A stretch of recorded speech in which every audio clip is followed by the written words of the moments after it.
Enjoy the countryside, enjoy the great surroundings, enjoy the sort of fantastic places that we're lucky enough to have responsibility for. But I think take heed of the warnings and the signage that we have around our water bodies, and just be aware that they are extremely dangerous places.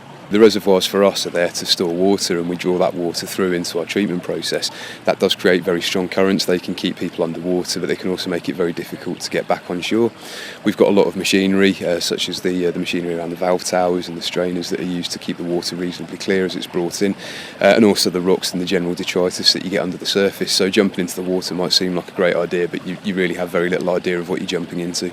Today's really about highlighting how dangerous it is to get into the water, but also just giving it a bit of a context. So we've heard from Becky Ramsey today, the story about how she lost her son a few years in very similar conditions, but also to understand how with the fire and emergency rescue services, they have a lot of difficult jobs to do, and this being one of them, and it's not always that convenient for them to get to these sorts of locations. So it's just to try and make people aware that yes, emergency services can help them, but it would be very, very difficult for them to get to them in time in this type of situation.